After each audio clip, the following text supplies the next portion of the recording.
നമ്മളിന്ന് പഠിക്കാൻ പോകുന്നത് 5ാം ക്ലാസ്സിൻ്റെ 1ാമത്തെ ചാപ്റ്ററാണ്. അതായത് the chain of life. Chain of life എന്ന് വെച്ചാൽ എന്താ? ജീവൻ്റെ ചങ്ങല. അതിനെക്കുറിച്ചാണ് നമ്മൾ ഈ പാഠത്തിൽ വിശദമായിട്ട് പഠിക്കാൻ പോകുന്നത്. പഠിക്കാം. Observe the picture. നമുക്ക് ഒരു പിക്ചർ മുകളിൽ തന്നിട്ടുണ്ട്. ആ ചിത്രം നോക്കിക്കേ. Which bird is in the picture? ആ പിക്ചറിൽ ഏത് ജീവിയാണ് ഇരിക്കുന്നത്? ഏത് പക്ഷിയാണ് ഇരിക്കുന്നത്? നമുക്കറിയാം, കിങ് ഫിഷറാ അല്ലേ? പൊന്മാനല്ലേ ഇരിക്കുന്നത്? What is it's main food? അതിൻ്റെ മെയിനായിട്ടുള്ള അല്ലെങ്കിൽ പ്രധാന ഭക്ഷണം എന്താണ്? നമുക്കറിയാമല്ലോ, പൊന്മാൻ്റെ മെയിനായിട്ടുള്ള ഭക്ഷണം എന്തുവാ? പ്രധാനമായിട്ട് ഭക്ഷണം എന്തുവാ? മീൻ അല്ലേ? Fish. Where is this bird usually seen? ഈ പക്ഷിയെ സാധാരണ നമ്മൾ എവിടെയാണ് കാണുന്നത്? എന്താകും അതിന് കാരണം? എന്തായിരിക്കും അതിൻ്റെ കാരണം? നമ്മളെവിടെയും സാധാരണ കാണാറുള്ളത് എല്ലാ കുളങ്ങളുടെയും പുഴകളുടെയും തോടുകളുടെയൊക്കെ അരികിൽ ഇത് മീൻ പിടിക്കുന്നതിന് വേണ്ടി വന്ന് ഇങ്ങനെ തക്കം പാർത്തിരിക്കും അല്ലേ? നമ്മളെല്ലാവരും കണ്ടുള്ളതാണ് പൊന്മാനെ. The kingfisher lives in burrows on river banks or near ponds. അല്ലേ? കിങ്ഫിഷർ എവിടെയാണ് ജീവിക്കുന്നത്? നദീതീരത്തോ കുളക്കരയിലോ ഉള്ള മാളങ്ങളിലാണ് പൊന്മാൻ താമസിക്കുന്നത് അല്ലേ? നമുക്കറിയാം, നദിയുടെ തീരങ്ങളിലോ കുളക്കരയിലോ ഉള്ള മാളങ്ങളിലാണ് ആര് ജീവിക്കുന്നത്? പൊന്മാൻ ജീവിക്കുന്നത്, താമസിക്കുന്നത്. They mostly choose places near water sources where they can fish. ജലസ്രോതസ്സുകൾക്ക് അല്ലെങ്കിൽ വെള്ളങ്ങളൊക്കെ ഉള്ള സ്ഥലത്ത് സമീപം, ആ ജലസ്രോതസ്സുകൾക്ക് സമീപം മീൻ പിടിക്കാൻ സൗകര്യമുള്ള സ്ഥലങ്ങളാണ് ഇവ അധികവും താമസിക്കാനായി തിരഞ്ഞെടുക്കുന്നത്. ശരിയല്ലേ? There are many creatures around us who eat various kinds of food. ഇപ്പം നമുക്ക് ചുറ്റുമുള്ള, അതായത് പലതരം ആഹാരം കഴിക്കുന്ന ജീവികൾ നമുക്ക് ചുറ്റുമുണ്ട്. അത് നമുക്കറിയാമല്ലോ. What are the different types of food that the eat? വിവിധതരം ജീവികൾ കഴിക്കുന്ന ആഹാരം എന്തെല്ലാമാണ്? What is the main food of got? നമ്മുടെ ആടിൻ്റെ പ്രധാന ആഹാരം എന്താണ്? നമുക്ക് എല്ലാവർക്കും അറിയാം, ആടിൻ്റെ പ്രധാന ആഹാരം എന്താണ്? ഗോട്ട് പ്രധാനമായിട്ട് ഗ്രാസ് കഴിക്കും അല്ലേ? ഗ്രാസ്, അതുപോലെ പിന്നെ പ്ലാവിൻ്റെ ഇല, ജാക്ക് ഫ്രൂട്ട് ട്രീയുടെ ഇല കഴിക്കത്തില്ലേ? Jack fruit leaves. ഇതൊക്കെയാണ് നമ്മുടെ ഗോട്ടിൻ്റെ പ്രധാനപ്പെട്ട ഭക്ഷണങ്ങൾ. പിന്നെ which other creatures feed on parts of plant? പിന്നെ വേറെ ഏതൊക്കെ ജീവികളാണ് ഈ പ്ലാന്റൊക്കെ ഫുഡായിട്ട് കഴിക്കുന്നത്? വേറെ സസ്യഭാഗങ്ങളൊക്കെ ആഹാരമാക്കുന്ന മറ്റേത് ജീവികളുണ്ട്? ഡിയർ അല്ലേ? മാൻ ഇത് കഴിക്കും. പിന്നെ ആര് കഴിക്കും? സസ്യഭാഗം കഴിക്കുന്ന വേറെ ആരുള്ള? റാബിറ്റ് കഴിക്കും. പിന്നെ കൗ കഴിക്കത്തില്ലേ? കൗ സസ്യഭാഗങ്ങളെല്ലാം കൂടുതൽ കഴിക്കുന്നത്. പിന്നെ ഗോട്ട്, ആട് അല്ലേ? ഇതൊക്കെയാണ് സസ്യഭാഗങ്ങൾ കൂടുതലായിട്ട് കഴിക്കുന്ന മൃഗങ്ങളാണ് ഇവയെല്ലാം. അടുത്ത് നമുക്ക് പഠിക്കാനുള്ളത് ഫുഡ് ആൻഡ് ഹാബിറ്റാറ്റ്. എന്താ വെച്ചാൽ എന്തുവാ? വാസസ്ഥലവും ആഹാരവും അല്ലേ? നമ്മളൊരു പിക്ചർ കണ്ടില്ലേ? ഇവിടെ കാണുന്നില്ലേ ഒരു പിക്ചർ? നോക്കിക്കേ. ഈ ചിത്രത്തിലുള്ള ജീവികൾ ഏതൊക്കെയാണ് നോക്കിക്കേ. Observe the picture. പിക്ചറിലേക്ക് നോക്കൂ. ഏതെല്ലാം ജീവികളാണെന്ന് എഴുതിക്കേ. Write down the creatures seen in the picture. ഏതെല്ലാം ജീവികളാണ് ഇതിനകത്ത് കാണുന്നത് അല്ലേ? Which of these creatures feed on plants? ഇവയിൽ സസ്യങ്ങളെ ആഹാരമാക്കുന്ന ജീവികൾ ഏതെല്ലാമാണ്? നോക്കിക്കേ. സ്മോൾ ഫിഷസ് അല്ലേ? സ്മോൾ ഫിഷസ് സസ്യങ്ങളെ ആഹാരമാക്കത്തില്ലേ? Small fishes. പിന്നെന്തുവാ? ഗ്രാസ് ഹോപ്പർ എന്ന് വെച്ചാൽ എന്തുവാ? പുൽച്ചാടി സസ്യങ്ങളെല്ലാം കഴിക്കുന്നത്. പിന്നെ വേം എന്ന് വെച്ചാൽ വിരകൾ. ചില വിരകളൊക്കെ നമ്മൾ ഈ സസ്യഭാഗങ്ങളെയാണ് ആഹാരമാക്കുന്നത്. ഈ ചിത്രത്തിൽ ആരൊക്കെ ഉണ്ടോ ശ്രദ്ധിച്ച് നോക്കിക്കേ. ക്രെയിൻ ഉണ്ട്, ക്രോയുണ്ട്, ക്രാബുണ്ട്, ഫ്രോഗ് ഉണ്ട്, ഫിഷ് ഉണ്ട്, ടോട്ടോയിസ് ഉണ്ട്, സ്നെയിലുണ്ട്, ഗ്രാസ് ഹോപ്പർ ഉണ്ട്, സ്നേക്ക് ഉണ്ട്, പിന്നെ ഡ്രാഗൺ ഫ്ലൈ. ഇവയെല്ലാം ഇതിനകത്തുണ്ടല്ലേ? നോക്കിക്കേ, ശ്രദ്ധിച്ച് നോക്കുമ്പോൾ കാണാമല്ലേ? ഇവയെല്ലാം കാണാം. അപ്പം നമ്മൾ പറഞ്ഞു, പ്ലാന്റ്സിനെ ഫീഡ് ചെയ്യുന്ന അല്ലെ സസ്യഭാഗങ്ങളെ ഭക്ഷണമാക്കി കഴിക്കുന്നതൊക്കെ നമ്മൾ പറഞ്ഞല്ലോ. ഇനി അതുപോലെ തന്നെ പഠിക്കാം. Which creatures feed on small fishes? എന്തുവാ? Which creatures feed on small fishes? ചെറുമീനുകളെ ആഹാരമാക്കുന്ന ഏതെല്ലാം ജീവികൾ ഇവിടെയുണ്ട്? നമുക്ക് കാണാൻ പറ്റുന്നില്ലേ? സ്നേക്ക് ചെറു ജീവികളെയല്ല കഴിക്കുന്നത്. ക്രെയിൻ, കൊക്ക് കുഞ്ഞു മീനുകളെ കൊത്തി കഴിക്കത്തില്ലേ? ഇവയെല്ലാം എന്താ? സ്മോൾ ഫിഷസിനെ കഴിക്കുന്ന ക്രീച്ചേഴ്സാണ് അല്ലേ? മനസ്സിലായില്ലേ? ഇനി നോക്കിക്കേ. Every creature in the picture feeds on some other organism. ചിത്രത്തിലെ ഓരോ ജീവിയും എന്തിനെയെല്ലാം ആഹാരമാക്കുന്നു? Small fishes feed on plants. ചെറുമീനുകൾ സസ്യങ്ങളെ ആഹാരമാക്കുന്നു. പിന്നെന്തുവാ? Large fishes feed on small fishes. വലിയ മീനുകൾ ചെറിയ മീനുകളെ ആഹാരമാക്കുന്നു. Cranes feed on fishes. കൊക്കുകൾ മീനുകളെ ആഹാരമാക്കുന്നു. പിന്നെന്തുവാ? Cranes feed on fishes. Complete the illustration അല്ലേ? ഇനി നമ്മൾ നോക്കേണ്ടത് complete the illustration by adding other creatures in the field. അതായത് പ്ലാന്റിന് സ്മോൾ ഫിഷ് കഴിക്കും അല്ലേ, ശരിയല്ലേ? പ്ലാന്റിന് സ്മോൾ ഫിഷ് കഴിക്കും. പിന്നെ പ്ലാന്റിനെ കഴിക്കുന്ന ആരാ? ഗ്രാസ് ഹോപ്പർ അല്ലേ? ഗ്രാസ് ഹോപ്പർ പ്ലാന്റിനെ കഴിക്കുമല്ലോ. പിന്നെ ആരാ കഴിക്കുന്ന? വേമുകൾ കഴിക്കുമെന്ന് നമ്മൾ പറഞ്ഞു. പിന്നെ ഈ സ്മോൾ ഫിഷിനെ ആരൊക്കെ കഴിക്കും? ലാർജ് ഫിഷ് കഴിക്കും. പിന്നെ സ്മോൾ ഫിഷിനെ ഫ്രോഗ് കഴിക്കും, ശരിയല്ലേ? പിന്നെ ഈ ലാർജ് ഫിഷിനെ ഫ്രോഗിനെ ആരാ കഴിക്കുന്നത്? ക്രെയിൻ കഴിക്കും അല്ലേ? ഇവർ രണ്ടിനെ ആര് കഴിക്കും? ക്രെയിൻ കഴിക്കും, കൊക്ക്. പിന്നെ വേമിനെ കഴിക്കുന്നത് നമുക്ക് ആരെഴുതാം? ക്രാബ് എഴുതാം അല്ലേ? വേമിനെ കഴിക്കുന്ന നമുക്ക് ക്രാബ് എഴുതാം. പിന്നെ നമുക്ക് ക്രോ വേണമെങ്കിൽ ക്രോയും എഴുതാം, അതും വേമിനെ കഴിക്കും. ഓക്കെ, ഇനി നമുക്ക് പഠിക്കേണ്ടത് ലിങ്ക്ഡ് ടുഗദർ എന്ന് വെച്ചാൽ എന്തുവാ? കണ്ണി ചേർന്ന് അല്ലേ? Deer, rabbit and grasshopper are plant eating creatures. മാന്, മുയല്, പുൽച്ചാടി തുടങ്ങിയ ജീവികൾ എന്തുവാ? സസ്യങ്ങളെ ആഹാരമാക്കുന്നവയാണല്ലോ. നമുക്കറിയാലോ, സസ്യങ്ങളെ കഴിക്കുന്ന ജീവികളല്ലേ ഇവയെല്ലാം. Complete the food relationship by adding other creatures that feed on them. ഇവയെ ആഹാരമാക്കുന്ന, അതായത് മാന്, മുയല്, പുൽച്ചാടി ഇവയെ ആഹാരമാക്കുന്ന മറ്റ് ജീവികളെ കൂടി ഉൾപ്പെടുത്തി ഈ ആഹാരബന്ധം, ഈ നമുക്കൊരു ആഹാര ശൃംഖല തന്നിട്ടുണ്ട്, അത് നമ്മൾ കംപ്ലീറ്റ് ചെയ്യാനാണ് പറഞ്ഞിരിക്കുന്നത്. പറയട്ടെ. പ്ലാന്റിനെ തിന്നുന്ന ആരൊക്കെയാണ്? ഡിയർ, മാൻ, റാബിറ്റ്, മുയൽ, ഗ്രാസ് ഹോപ്പർ ഇവയെല്ലാം പ്ലാന്റിനെ കഴിക്കുന്നു. ഈ ഡിയറിനെ കഴിക്കുന്നത് ആരാ? ഡിയറിനെ കഴിക്കുന്നത് ലയൺ കഴിക്കത്തില്ല ഡിയറിനെ. റാബിറ്റിനെ ആര് കഴിക്കുന്നു? ടൈഗർ അല്ലേ? ടൈഗർ നമുക്ക് എഴുതാമല്ലേ? അവിടെ എഴുതാം. ഗ്രാസ് ഹോപ്പറിനെ കഴിക്കുന്നതോ? ഫ്രോഗ് ഗ്രാസ് ഹോപ്പറിനെ കഴിക്കത്തില്ലേ? അത് നമുക്കപ്പം അവിടെ എഴുതാം. അപ്പം പ്ലാന്റിനെ കഴിക്കുന്നതാണ് ഡിയർ, റാബിറ്റ്, ഗ്രാസ് ഹോപ്പർ. ഈ ഡിയറിനെ കഴിക്കുന്നത് ആരാ? ലയൺ എഴുതാം. റാബിറ്റിനെ കഴിക്കുന്നത് ടൈഗർ എഴുതാം. ഗ്രാസ് ഹോപ്പറിനെ കഴിക്കുന്നത് ഫ്രോഗും എഴുതാം. അപ്പം നമുക്കത് കംപ്ലീറ്റ് ചെയ്യാം. Present the completed food relationship in the class. Expand the food relationship by adding more organisms and illustrate in the science diary. എന്ന് പറഞ്ഞാൽ എന്തുവാ? പൂർത്തിയാക്കിയ ആഹാരബന്ധം ക്ലാസ്സിൽ അവതരിപ്പിക്കുക. അപ്പം നമ്മളിത് ചെയ്തിട്ട് നിങ്ങളുടെ ക്ലാസ്സിൽ അവതരിപ്പിക്കാൻ പറയുമ്പോൾ അവതരിപ്പിക്കാനാണ് പറയുന്നത്. കൂടുതൽ ജീവികളെ ഉൾപ്പെടുത്തി ഈ ആഹാരബന്ധം വിപുലീകരിച്ച് നിങ്ങളുടെ സയൻസ് ഡയറിയിൽ എഴുതാനാണ് പറയുന്നത്. അത് നിങ്ങൾ തന്നെ ചെയ്യണം. പിന്നെന്തുവാ അടുത്തത് നോക്കിക്കേ. Living beings depend on one another for food എന്ന് വെച്ചാൽ എന്തുവാ? ആഹാരത്തിനായി ജീവികൾ പരസ്പരം ആശ്രയിക്കുന്നു അല്ലേ? അങ്ങോട്ടും ഇങ്ങോട്ടും നമ്മൾ പറഞ്ഞില്ലേ, ഇപ്പം സസ്യത്തെ തിന്നുന്ന മാനും മുയലും പുൽച്ചാടിയ മാനിനെ തിന്നുന്ന പാര, മാനിൻ്റെ ടൈഗറിൻ്റെ ഭക്ഷണമാണ് മാൻ. അപ്പം ഇവർ ഭക്ഷണത്തിന് വേണ്ടി അങ്ങോട്ടും ഇങ്ങോട്ടും പരസ്പരം ആശ്രയിക്കുന്നു അല്ലേ? This Inter relationship among them is the food web. അപ്പോൾ എന്തുവാ ഫുഡ് വെബ് എന്ന് പറഞ്ഞാൽ? എന്തുവാ? ജീവികളുടെ ഈ പരസ്പര ബന്ധമാണ് ഫുഡ് വെബ്. ഫുഡ് വെബിൻ്റെ മലയാളം ആഹാര ശൃംഖല ജാലം എന്നാണ് അതിൻ്റെ മലയാളം വാക്ക് കേട്ടോ. നിങ്ങൾ ഇംഗ്ലീഷ് വാക്ക് പഠിച്ചാൽ മതി. അപ്പോൾ ജസ്റ്റ് മനസ്സിലാക്കാൻ വേണ്ടി ടീച്ചർ പറഞ്ഞതേ ഉള്ളൂ.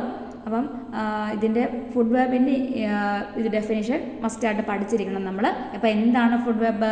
Living beings depend on one another for food. This inter relationship among them is the food web. അപ്പോൾ ഫുഡ് വെബ് നിങ്ങൾ കാണാതെ പഠിക്കണം, അത് ഇമ്പോർട്ടൻ്റ് ആണ്. അടുത്ത് നമുക്ക് പഠിക്കാനുള്ളത് കോ എക്സിസ്റ്റൻസ് അറ്റ് ദ സീ എന്ന് വെച്ചാൽ എന്താ? കോ എക്സിസ്റ്റൻസ് ശൃംഖലകൾ കടലിലും. ഇനി അടുത്ത് നമുക്ക് കടലിലൊക്കെ ഇപ്പോൾ നമ്മൾ പഠിച്ചത് നമ്മുടെ ലാൻഡിലെ കാര്യം, നമ്മുടെ കരപ്രദേശത്തെ കാര്യമാണ് നമ്മൾ ഇത്ര നേരം പഠിച്ചത്. ഇനി നമുക്ക് പഠിക്കാവുന്നത് കടലിൽ ഇതുപോലെ തന്നെ ജീവികൾക്കെല്ലാം കൂട്ടത്തോടെ ജീവിക്കാൻ പറ്റുള്ളൂ, ഒറ്റയ്ക്കൊന്നും ജീവിക്കാൻ പറ്റത്തില്ല. ഇനി അതിനെക്കുറിച്ചാണ് നമ്മളിവിടെ പഠിക്കാൻ പോകുന്നത്.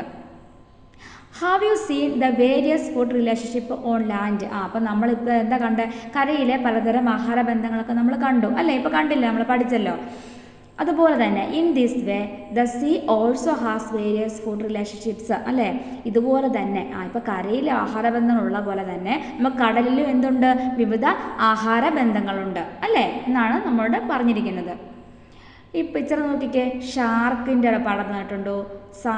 മത്തി എന്ന് വെച്ചാൽ മത്തി എന്നാണ് കേട്ടോ. ഷാർക്ക് എന്ന് വെച്ചാൽ സ്രാവ്. പിന്നെ സ്മോൾ ഫിഷസിൻ്റെ പടമാണ് വന്നിരിക്കുന്നത്. പിന്നെ സീ ടർട്ടിൽ എന്ന് വെച്ചാൽ കടലാമ. പിന്നെ എന്തുവാ? പ്ലാങ്ക്ടൺ എന്ന് വെച്ചാൽ കടലിൽ തന്നെ ഒരു ജീവികളാണ്. പ്ലവകങ്ങൾ എന്നാണ് ഇതിന് മലയാളത്തിൽ പറയുന്നത്. പ്ലവകങ്ങൾ. അത് കടലിലെല്ലാം ചെറിയ ജീവികളെയാണ് നമ്മൾ കാണിച്ചിരിക്കുന്നത്. Some sea creatures are shown in the picture. പറഞ്ഞിട്ടുണ്ട്. അപ്പം കുറച്ച് കടലിലെ ജീവികളെയാണ് മുകളിൽ പിക്ചറായിട്ട് കാണിച്ചിരിക്കുന്നത്. Look at the information in the table below and draw a food web that includes these organisms. അപ്പം എന്താ പറഞ്ഞിരിക്കുന്നത്? ഈ ജീവികളെ, അതായത് ചുവടെ നൽകിയ പട്ടികയിലെ വിവരങ്ങൾ കൂടി പരിശോധിച്ച് ഈ ജീവികളെ ഉൾപ്പെടുത്തി ഒരു ആഹാര ശൃംഖല ജാലം ചിത്രീകരിക്കൂ എന്നാണ് നമ്മളോട് പറഞ്ഞിരിക്കുന്നത്. നമുക്ക് നോക്കാം. നമ്മൾക്ക് ഇപ്പോഴത്തെ ഒരു ബ്രാക്കറ്റ് തന്നിട്ടുണ്ട്, ഒരു പട്ടികയിൽ തന്നിട്ടുണ്ട്. ഓർഗാനിസം എന്ന് വെച്ചാൽ എന്താ? ജീവികൾ അല്ലേ. ഫുഡ് എന്ന് വെച്ചാൽ ആഹാരം. അപ്പം നമുക്ക് ഓർഗാനിസം ഫസ്റ്റിൽ എന്നാ തന്നിരിക്കുന്നത്? ഷാർക്ക്, സ്രാവിനെയാണ് നമുക്ക് തന്നിരിക്കുന്നത്. അപ്പോൾ ഷാർക്കിൻ്റെ ഫുഡൊക്കെ എന്തൊക്കെയാണ്? ഷാർക്ക് സ്ക്വിഡിനെ കഴിക്കും, പിന്നെ ഫിഷസിനെ കഴിക്കും, സീ ടർട്ടിലിനെ കഴിക്കും അല്ലേ. പിന്നെ നമുക്ക് സാർഡിൻ എന്ന് പറഞ്ഞ മത്തി, അതെന്തൊക്കെയാണ് കഴിക്കുന്നത്? സ്മോൾ ഫിഷസിനെ കഴിക്കും, പ്ലാങ്ക്ടനെ കഴിക്കും. പിന്നെ എന്തോ തന്നിരിക്കുന്നത്? സീ ടർട്ടിൽ എന്തിനെയൊക്കെ കഴിക്കുന്നത്? പ്ലാന്റ് പാർട്സ് അല്ലേ. പ്ലാന്റ് പാർട്സിനെ കഴിക്കുന്നു. പിന്നെ സ്മോൾ ഫിഷസിനെ കഴിക്കുന്നു. പിന്നെ സ്മോൾ ഫിഷസ് തന്നിട്ടുണ്ട്. സ്മോൾ ഫിഷസിൻ്റെ ഫുഡ് എന്തുവാ? പ്ലാങ്ക്ടൺ. അപ്പം ഇത് വെച്ച് ഒരു ശൃംഖല നിങ്ങൾക്ക് ഉണ്ടാക്കാനാണ് പറഞ്ഞിരിക്കുന്നത്. പിന്നെ നമ്മളോട് പറഞ്ഞിട്ടുണ്ട് plankton are small plants that flow freely in water bodies. Plankton എന്നാ നമ്മളോട് പറഞ്ഞിട്ടുണ്ട്? ജലാശയങ്ങൾ സ്വതന്ത്രമായി ഫ്രീ ആയിട്ട് ഒഴുകി നടക്കുന്ന ചെറിയ സസ്യങ്ങളാണ് എന്ത്? പ്ലാങ്ക്ടൺ അല്ലെങ്കിൽ പ്ലവകങ്ങൾ. അപ്പോൾ എന്താണ് പ്ലാങ്ക്ടൺ? ജലാശയങ്ങളിൽ സ്വതന്ത്രമായി അല്ലെ ഫ്രീ ആയിട്ട് ഒഴുകി നടക്കുന്ന ചെറിയ സസ്യങ്ങളെ പറയുന്ന പേരാണ് പ്ലവകങ്ങൾ. പിന്നെന്താ പറഞ്ഞിരിക്കുന്നത്? They are the producers in the habitat system of the Ocean. അപ്പോൾ ആരാണ് അവിടുത്തെ പ്രൊഡ്യൂസേഴ്സ്? നമ്മൾ കരയിലെ പ്രൊഡ്യൂസേഴ്സ് ആരാന്ന് പഠിച്ചിട്ടുണ്ടോ? പ്ലാന്റ് അല്ലേ കരയിലെ പ്രൊഡ്യൂസേഴ്സ്. അതുപോലെ തന്നെ കടലിലെ ഓഷനിലെ പ്രൊഡ്യൂസേഴ്സ് ആരാ? The plankton. They are the producers in the habitat system of the Ocean. എന്ന് വെച്ചാൽ എന്തുവാ? സമുദ്രം എന്ന ആവാസ വ്യവസ്ഥയിലെ ഓഷനിലെ ഉൽപാദകരാണിവ, പ്രൊഡ്യൂസേഴ്സാണിവ. ആരാണ്? പ്ലാങ്ക്ടൺ. അതൊന്ന് ഓർമ്മ വെച്ചേക്കണം കേട്ടോ. അപ്പം ഓഷനിലെ പ്രൊഡ്യൂസേഴ്സ് ആരാന്ന് വെച്ചാൽ എന്തെഴുതും പേര്? പ്ലാങ്ക്ടൺ അല്ലേ. ഇനി എന്താ പറഞ്ഞിരിക്കുന്നത്? So many food relationships. എത്ര ആഹാര ബന്ധങ്ങൾ.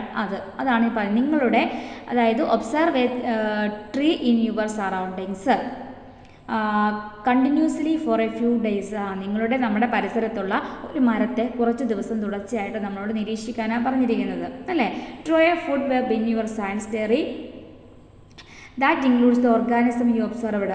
മരത്തിൽ നിങ്ങൾ മരത്തെ നിരീക്ഷിക്കണം. നിരീക്ഷിച്ച് കഴിയുമ്പോൾ മരത്തിൽ നിങ്ങൾ നിരീക്ഷിച്ച ജീവികളെ ഉൾപ്പെടുത്തിയുള്ള ഒരു ഫുഡ് വെബ്, ആഹാര ശൃംഖലാജാലം എന്ന് വെച്ചാൽ എന്തുവാ? ഫുഡ് വെബ് തയ്യാറാക്കാനാണ് നമ്മളോട് പറഞ്ഞിരിക്കുന്നത്. ഇനി നമുക്ക് പഠിക്കാനുള്ള ഫോർ സർവൈവൽ എന്ന് വെച്ചാൽ എന്തുവാ? നിലനിൽപ്പിനായി. Observe the picture. ഈ പിക്ചറിലേക്ക് ഒന്ന് ഒബ്സർവ് ചെയ്തേ, ചിത്രമൊക്കെ നോക്കിക്കേ. Did you see the fish in the pool? കുളത്തിലെ മത്സ്യത്തെ കണ്ടോ? മീനിനെ കണ്ടോ? What components does the fish need to survive? ഈ മത്സ്യത്തിന് നിലനിൽക്കാൻ വേണ്ടി, മത്സ്യത്തിന് ജീവിക്കാൻ വേണ്ടി എന്തെല്ലാം ഘടകങ്ങൾ ആവശ്യമാണ്?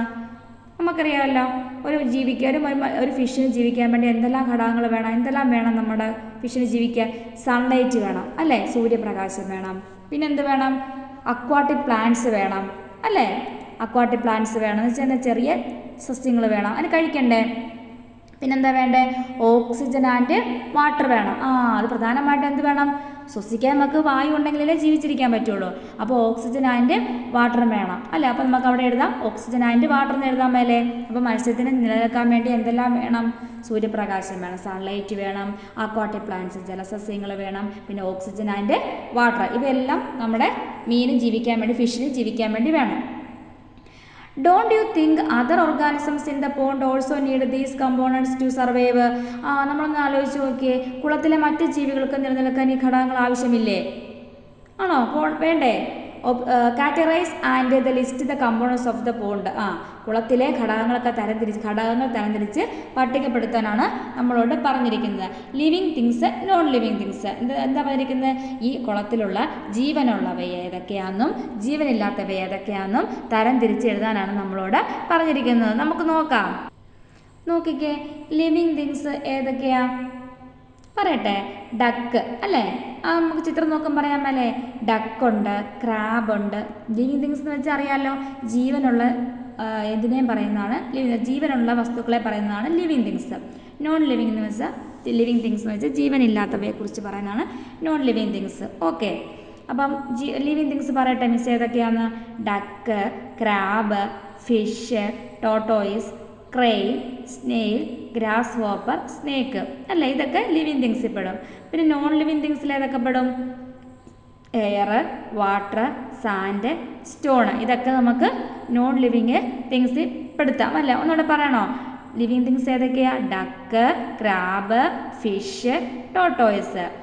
പിന്നെന്തുവാ? Crane, snail, grasshopper, snake. അവരൊരു പൂമ്പാറ്റയുടെ ചിത്രമൊക്കെ വരച്ചാണ് നമുക്ക് തന്നിരിക്കുന്നത് അല്ലേ എഴുതാൻ വേണ്ടി. നോൺ ലിവിങ് തിങ്സോ? എയർ. എയർ എന്ന് വെച്ചാൽ അറിയാമല്ലോ, എയർ എന്ന് വെച്ചാൽ വായു. വാട്ടർ, സാൻഡ്, സാൻഡ് എന്ന് വെച്ചാൽ മണ്ണ്. സ്റ്റോൺ, കല്ല്. മറ്റേ ഡക്കും ക്രാബൊക്കെ നിങ്ങൾക്ക് എല്ലാവർക്കും അറിയാമല്ലോ അല്ലേ. ടോട്ടോയിസ് എന്ന് വെച്ചാൽ അറിയാലോ, ആമ ഒക്കെ അറിയാമല്ലോ നിങ്ങൾക്ക്. ഇനി നമുക്ക് പഠിക്കാനുള്ളത് എന്തുവാ? ഹാബിറ്റാറ്റ്. ഹാബിറ്റാറ്റ് എന്ന് വെച്ചാൽ എന്തുവാ? താമസ സ്ഥലം അല്ലെ, ആവാസം. എല്ലാ ജീവികൾക്കും ആവാസ സ്ഥലങ്ങളുണ്ടായിരിക്കുമല്ലോ ജീവിക്കാൻ വേണ്ടി. അതുപോലെ അതിനെക്കുറിച്ചാണ് നമ്മളിനി പഠിക്കുന്നത്. A paddy field is an environment that contains all the components necessary for the existence of various organisms. നിരവധി ജീവികൾക്ക് നിലനിൽപ്പിനാവശ്യമായ എല്ലാ ഘടകങ്ങളും അടങ്ങിയ ഒരു ചുറ്റുപാടാണ് എന്ത്? Paddy field. പാഡി ഫീൽഡ് എന്ന് വെച്ചാൽ മലയാളത്തിൽ വയൽ അല്ലേ, നമ്മുടെ കൃഷിസ്ഥലങ്ങളിലെ ഈ പാടങ്ങൾ. അപ്പോൾ നിരവധി ജീവികൾക്ക്, എല്ലാ ജീവികളെന്നും പറയുന്നില്ല, നിരവധി ജീവികൾക്ക് നിലനിൽപ്പിനാവശ്യമായ എല്ലാ ഘടകങ്ങളും അടങ്ങിയ ഒരു ചുറ്റുപാടാണ് വയൽ അല്ലെങ്കിൽ paddy field. Apart from fish, it is also a habitat to many other creatures. എന്താ പറയുന്നത്? Apart from fish, it is also habitat to many other creatures. മത്സ്യത്തിന് പുറമെ മറ്റു പല ജീവികളുടെയും ആവാസമാണിത്. അപ്പം മീനുകൾക്ക് മാത്രമല്ല പല ജീവികളുടെ ആവാസ സ്ഥലമാണിത് paddy field. Are there any other habitats like this around us? ഇതുപോലെ മറ്റേതെല്ലാം ആവാസങ്ങൾ നമുക്ക് ചുറ്റുമുണ്ട്? അറിയാവോ കൂട്ടുകാരെ? നിങ്ങളുടെ സ്കൂളിൽ അതുപോലെ തന്നെ observe the biodiversity garden in your school. നിങ്ങളുടെ സ്കൂളിലെ ബയോഡൈവേഴ്സിറ്റി ഗാർഡൻ എന്ന് വെച്ചാൽ ജൈവ വൈവിധ്യമുള്ള പല പല പൂക്കളും ചെടികളും ഔഷധച്ചെടികളൊക്കെ ഉള്ള ഉദ്യാനം നിരീക്ഷിക്കാനാണ് നമ്മളോട് പറഞ്ഞിരിക്കുന്നത്.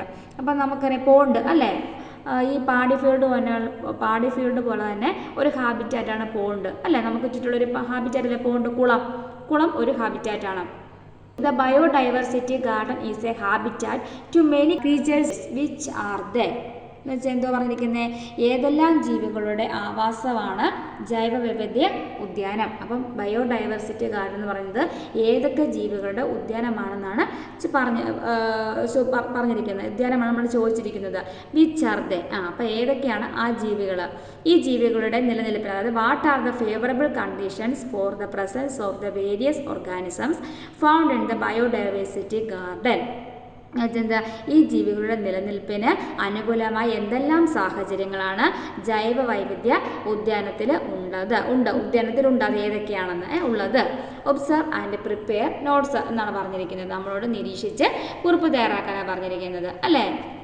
അപ്പം നമുക്കറിയാം, അപ്പം ബയോഡൈവേഴ്സിറ്റി ഗാർഡനിൽ എന്തൊക്കെ ഉണ്ടായിരിക്കും? നിറച്ച് പൂക്കളുണ്ടായിരിക്കത്തില്ല. നിറച്ച് പൂക്കളുണ്ടെങ്കിൽ ആര് വരുള്ളൂ? പൂമ്പാറ്റകളൊക്കെ ഗാർഡനിലേക്ക് വരുള്ളൂ അല്ലേ. പിന്നെ അവിടെ എന്തുണ്ടായിരിക്കും? ഗ്രാസ് ഹോപ്പർ ഉണ്ട്. ഗ്രാസ് ഹോപ്പർ ഉണ്ടാവണമെങ്കിൽ ഗ്രാസ് വേണ്ട ഇഷ്ടം പോലെ. ഇതൊക്കെ കഴിക്കണ്ടേ? ഗ്രാസ് ഹോപ്പർ കഴിക്കാൻ ഗ്രാസ് വേണമല്ലോ. അപ്പം ഇതൊക്കെ ഇതിനകത്ത് ഉണ്ടായിരിക്കും. അപ്പം പിന്നെ നമ്മൾ പറഞ്ഞിരിക്കുന്നത്, അപ്പം നിങ്ങൾ ഈ ബയോഡൈവേഴ്സിറ്റി ഗാർഡൻ നിരീക്ഷിച്ചിട്ട് അതിനെക്കുറിച്ചൊരു കുറിപ്പ് എഴുതാനാണ് പറഞ്ഞിരിക്കുന്നത്. ഈ നിരീക്ഷണ കുറിപ്പിൽ എന്തെല്ലാം വേണമെന്നാണ് പറഞ്ഞിരിക്കുന്നത്? What are the items to be included in the observation note? ഈ ഒബ്സർവേഷൻ നോട്ടിൽ എന്തൊക്കെ വേണം? ഒന്നാമത്തെ എയിം ഓഫ് ഒബ്സർവേഷൻ, നമ്മുടെ നിരീക്ഷണ ഉദ്ദേശം വേണം. പിന്നെന്താ വേണ്ടത്? മെറ്റീരിയൽസ്, എന്തൊക്കെ സാമഗ്രികളാണ് നമുക്കിതിന് വേണം. അത് ആവശ്യമെങ്കിൽ നമുക്ക് ചെറുതായി ഫ്രിക്കേർഡ് ആവശ്യമെങ്കിൽ മതി. പിന്നെ കണ്ടീഷൻസ് ഓഫ് ഒബ്സർവേഷൻ, നിരീക്ഷണ സാഹചര്യം, എവിടെ, എങ്ങനെ, എപ്പോൾ, അതാണ് wear, how, when.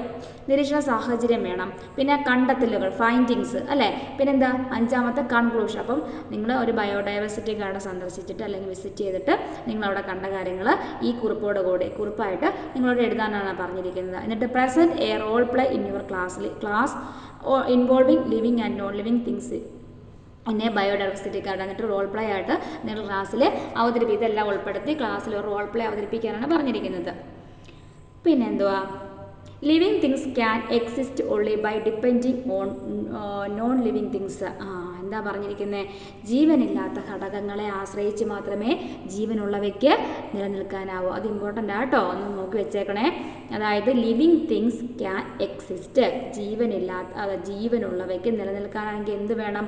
Only by depending on non living things, ജീവനില്ലാത്ത ഘടകങ്ങളെ, നോൺ ലിവിങ് തിങ്സിനെ ആശ്രയിച്ച് മാത്രമേ, ഡിപ്പെൻഡ് ചെയ്ത് മാത്രമേ ജീവനുള്ളവയ്ക്ക് എന്ത് ചെയ്യാനാവൂ? നിലനിൽക്കാനാവൂ.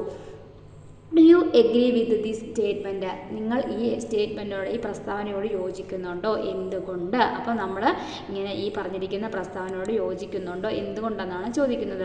ശരി അല്ലേ? യെസ്, നമുക്ക് എഗ്രി ചെയ്യാൻ പറ്റും. ശരിയല്ലേ? നമ്മൾ എഗ്രി ചെയ്യണ്ടേ? ശരിയാണ്.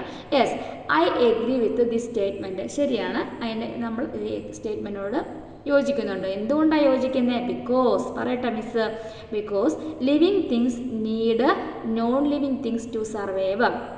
ലിവിങ് തിങ്സിന് എന്ന് വെച്ചാൽ ജീവനുള്ളവയ്ക്ക് ജീവിക്കുന്നതിന്, സർവൈവ് ചെയ്യുന്നതിന് വേണ്ടി നോൺ ലിവിങ് തിങ്സ് ആവശ്യമാണ്. Without food, water and air living things die. അല്ലേ? നമുക്ക് എന്തറിയാം? ഫുഡ് ഇല്ലെങ്കിലും വാട്ടർ ഇല്ലെങ്കിലും എയർ ഇല്ലെങ്കിലും നമുക്ക് ജീവിക്കാൻ പറ്റുമോ? ഇല്ല. ലിവിങ് തിങ്സ് എന്ത് ചെയ്യും? മരിച്ചു പോകും അല്ലേ? അല്ലെങ്കിൽ ജീവനില്ലാതായി പോകും. നമുക്ക് എയർ ഉണ്ടെങ്കിലേ ശ്വസിച്ച് നമുക്ക് ശ്വാസം എടുക്കാൻ പറ്റുള്ളൂ. അപ്പം നമുക്ക് എന്ത് വേണം ജീവിക്കാൻ? നോൺ ലിവിങ് തിങ്സും കൂടെ നമുക്ക് അത്യാവശ്യമാണ്. പിന്നെന്താ വേണ്ടത്? സൺലൈറ്റ് വേണം. Water and soil are, sunlight, water and soil are also important for living things. എന്താ? ലിവിങ് തിങ്സിന് നമുക്ക് പിന്നെയും വേണം, സൺലൈറ്റ് വേണം, വാട്ടർ വേണം, സോയിലും വേണം അല്ലേ ജീവിക്കണമെങ്കിൽ. Both living and non living things depend on each other. അപ്പോൾ എന്താണ് ഇതിൽ നിന്ന് അർത്ഥമാക്കുന്നത്? ലിവിങ് തിങ്സും നോൺ ലിവിങ് തിങ്സും പരസ്പരം ഡിപ്പെൻഡ് ചെയ്തിരിക്കുന്നു, പരസ്പരം ആശ്രയിച്ചിരിക്കുന്നു. അതാണ് നമ്മൾ ഇതിൽ നിന്നും മനസ്സിലാക്കേണ്ടത് അല്ലേ? അപ്പം നമുക്ക് എഗ്രി ചെയ്യാൻ പറ്റുമല്ലോ. നമുക്ക് വായുവും വെള്ളവും ഫുഡും ഒന്നും ഇല്ലെങ്കിൽ നമ്മൾ മരിച്ചു പോകും അല്ലേ? അപ്പം നമ്മൾ ഇതിൽ നിന്ന് നമുക്ക് എന്ത് മനസ്സിലാക്കാൻ സാധിക്കുന്നു? നോൺ ലിവിങ് തിങ്സും ലിവിങ് തിങ്സും പരസ്പരം ഡിപ്പെൻഡ് ചെയ്താണ് ഇരിക്കുന്നത്. നമുക്കിതിൽ നിന്നും മനസ്സിലാക്കാൻ സാധിക്കും. അടുത്തത്, every living thing has a suitable habitat. ഓരോ ജീവിക്കും അനുയോജ്യമായ ആവാസമുണ്ട് അല്ലേ? Discuss with your friends. നിങ്ങളുടെ കൂട്ടുകാരുമായിട്ട് ചർച്ച ചെയ്യാനാണ് പറഞ്ഞ്. ചർച്ച ചെയ്ത് എന്താ ചെയ്യേണ്ടത്? Can you suggest a suitable definition for habitat? അല്ലേ?